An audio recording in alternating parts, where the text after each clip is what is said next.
आज मैं आपके लिए लाई हूँ पॉल साइंस का 4th सेमेस्टर का एक इम्पोर्टेंट क्वेश्चन जो एग्ज़ाम में बहुत बार पूछा जाता है।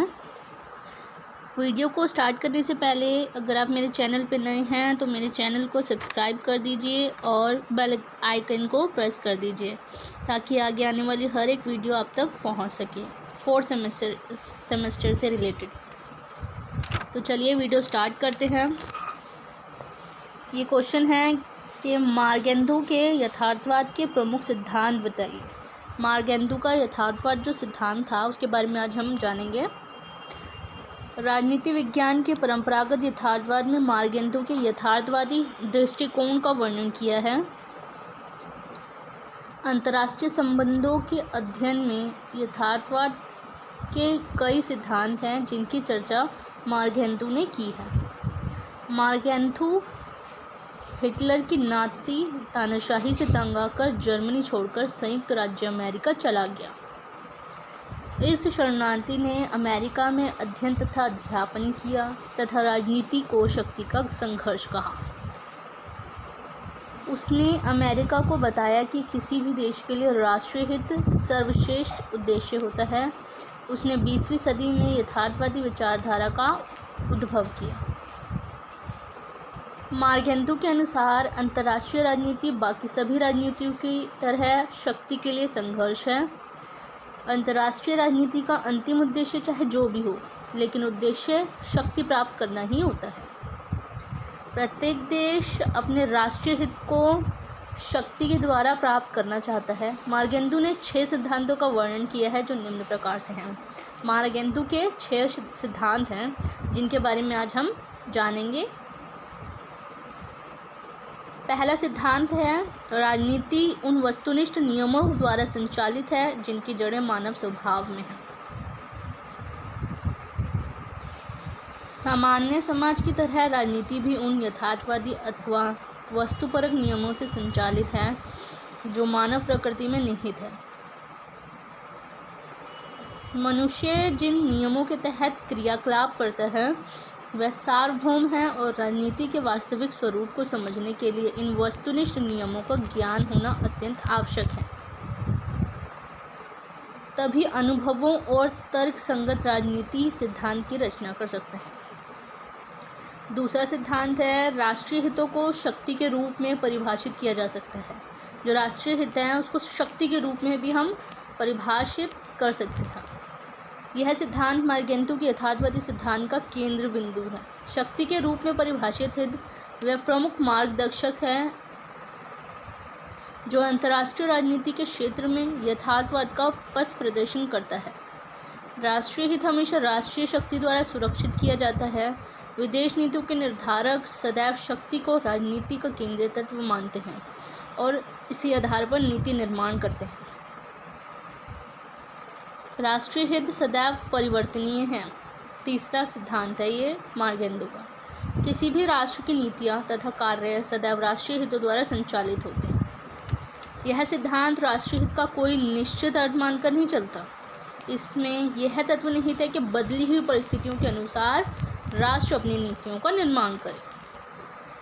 चौथा सिद्धांत है शुद्ध नैतिक नियम राजनीति पर लागू किए नहीं जा सकते। जो शुद्ध नैतिक नियम है वो राजनीति पर लागू नहीं कर सकते। इसमें हम पढ़ते हैं कि राजनीतिक यथार्थवाद नैतिक नियमों के महत्व को मानता है, परंतु उसका यह विश्वास है कि अमूर्त तथा सर्वमान्य स्वरूप के रूप में उसको राज्य के कार्यों पर लागू नहीं किया जा सकता। मार्गेंदू का मानना है कि विवेक राजनीति का उच्चतम मूल्य है। जो विवेक है वो राजनीति का सबसे उच्चतम मूल्य है। नैतिक नियमों का पालन विवेक और उसके परिणाम पर करना चाहिए। जो नैतिक नियम हैं उनका पालन विवेक और उसके परिणाम पर, जो विवेकशील चीज़ें होती हैं उनके परिणाम पर ही करना चाहिए। राज्य का सबसे प्रमुख गुण अपनी अस्तित्व की रक्षा करना है। इससे कोई भी राष्ट्र समझौता नहीं कर सकता।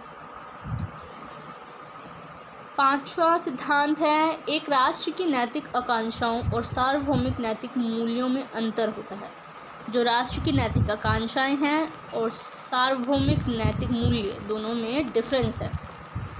राजनीतिक यथार्थवाद किसी राष्ट्र के नैतिक आकांक्षाओं को सार्वभौमिक नैतिक मूल्यों से अलग मानता है।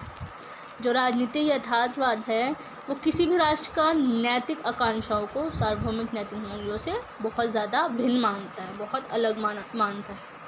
राष्ट्र अपने राष्ट्रीय हितों को प्राप्त करने में संलग्न होते हैं, ना कि सार्वभौमिक नैतिक नियमों के अनुपालन में। जो राष्ट्र है वो अपने राष्ट्रीय हितों को प्राप्त करने में लगे रहते हैं, ना कि सार्वभौमिक नैतिक नियमों के अनुपालन करने में। अनुपालन मतलब उनका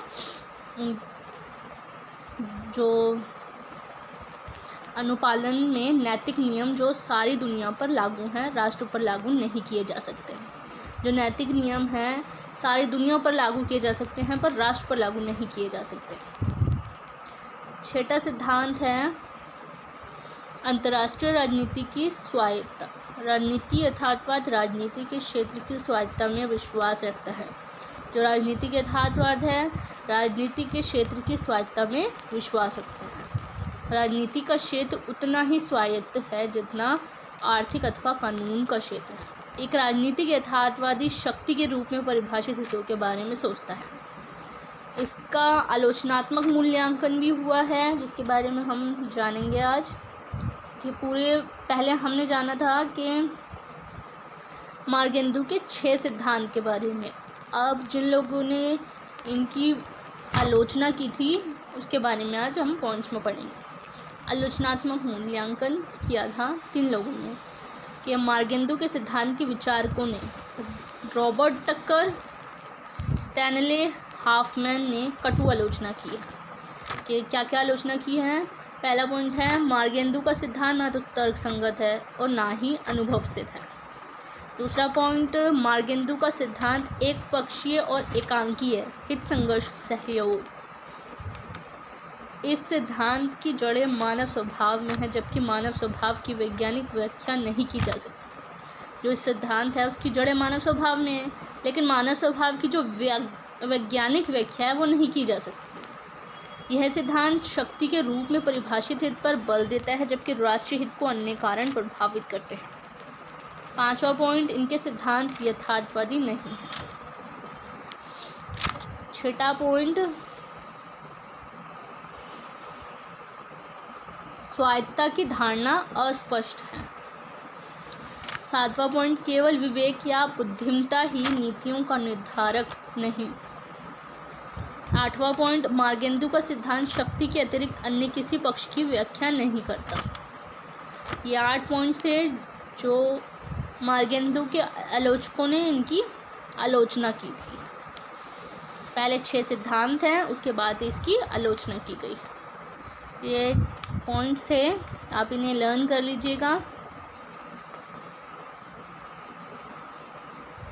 ताकि एग्ज़ाम में लिखने में आपको मदद मिल सके।